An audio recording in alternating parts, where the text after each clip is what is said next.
Hi everyone. Thank you for joining us today to learn how to save a life with hands-only CPR. My name is Allison Elliott and I'm a senior manager at the American Heart Association, and I'm also a CPR instructor.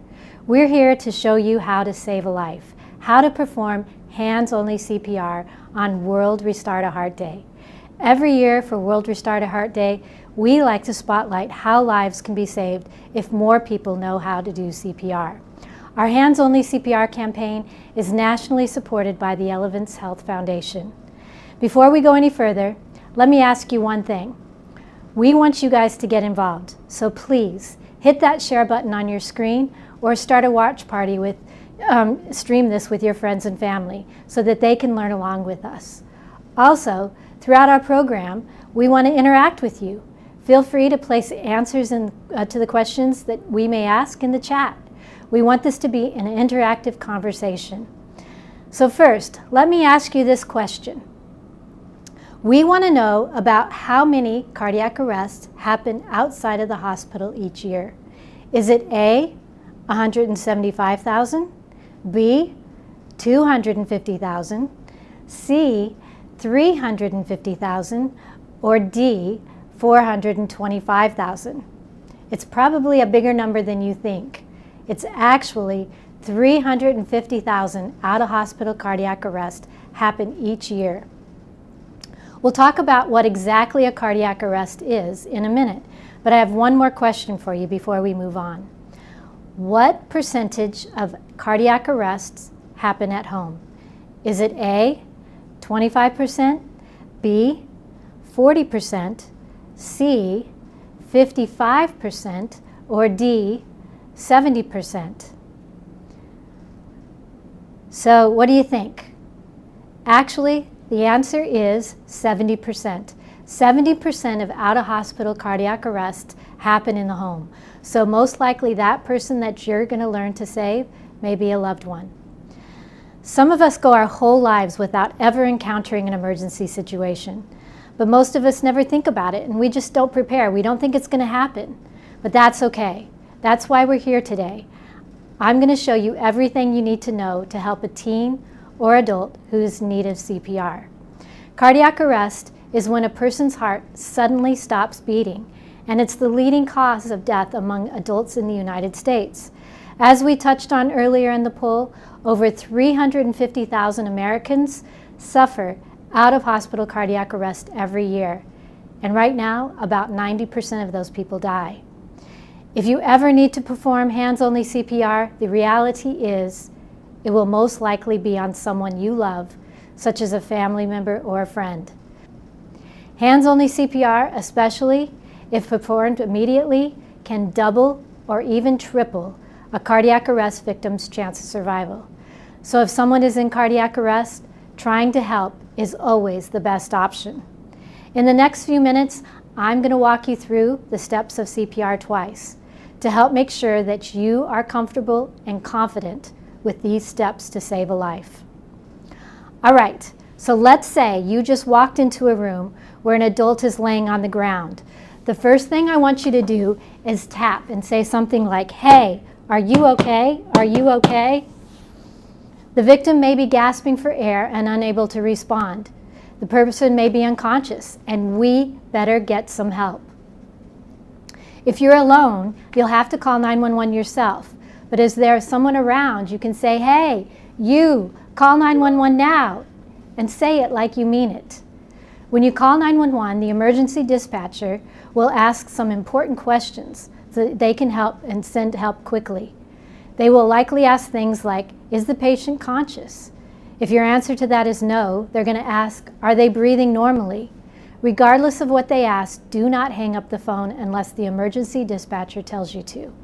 Ideally, you could put the phone on speakerphone next to you so that you could start hands-only CPR and still communicate with the dispatcher. Once you or someone else has called 911, you need to start hands-only CPR right away. You're going to place the heel of one hand in the center of the chest. You're going to place the other one hand on top, just like this. You're going to keep your hands straight, arms straight. You're going to push down about 2 inches. You're always going to make sure the chest comes back to its original position. Make sure you keep your elbows straight. Use your body weight. Hands-only CPR should be given at a rate of 100 to 120 beats per minute. We have some familiar songs. They include the Bee Gees' Stayin' Alive and Crazy in Love by Beyonce. You're going to keep doing CPR until emergency personnel arrives. Now let's watch me do about 30 seconds of compressions so that you can see what that looks like. I'm pushing down at least 2 inches. I'm going at a rate of 100 to 120 beats per minute. After each compression, I'm allowing the chest to come back to its original position. My arms are straight. I'm using my body, bending at the waist to get that correct depth and that correct rate. CPR is hard work. So you're going to probably be a little bit winded when you finish. But remember, anything is better than nothing. Do not hesitate. If you give hands-only CPR until emergency help arrives, you can dramatically increase their chance of survival. We'll practice again in a few minutes, but let's take a quick break and hear some more questions. Let's start with this first one. Certain populations are less likely to receive bystander CPR.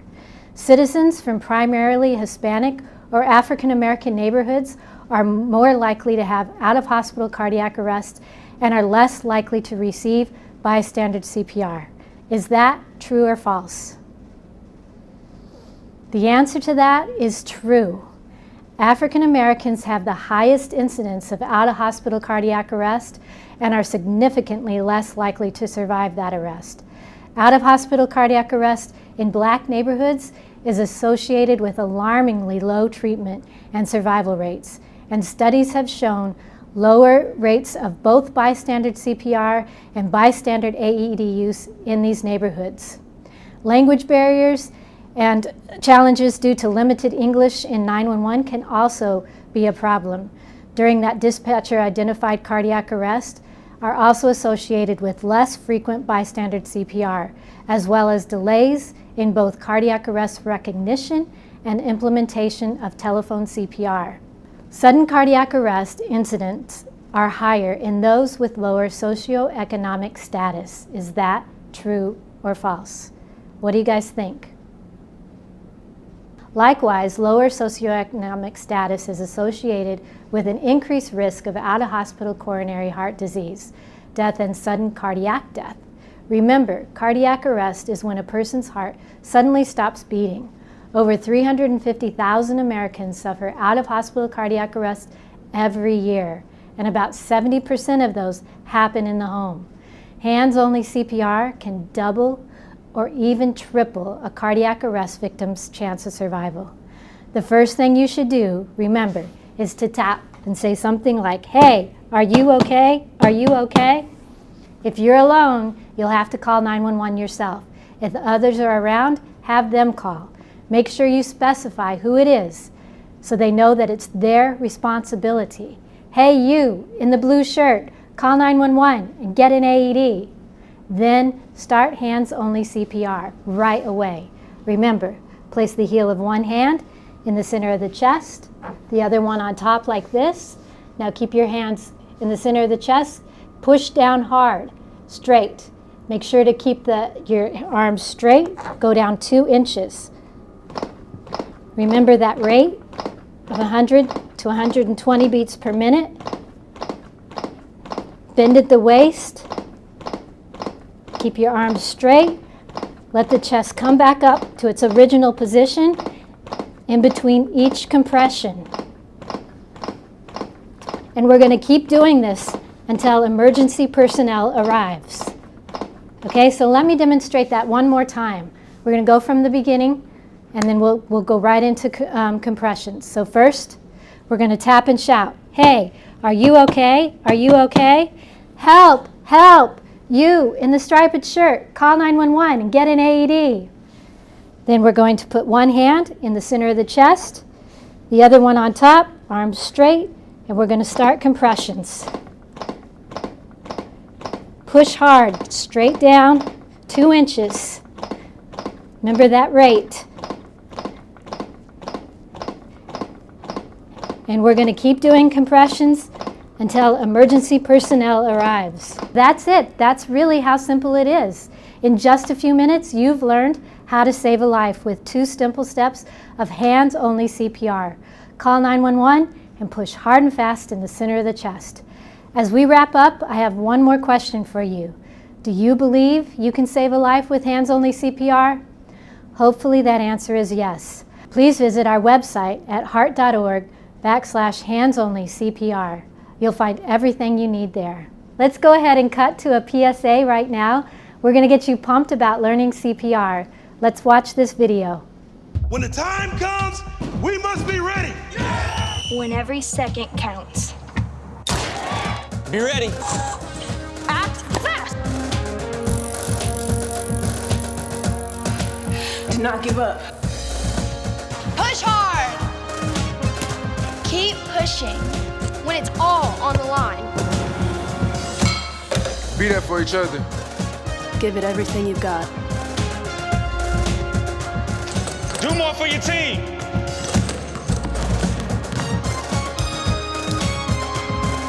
Be ready. Stay ready. Call 911. Be ready. Be ready. Be ready. Be ready. Be ready. Call 911.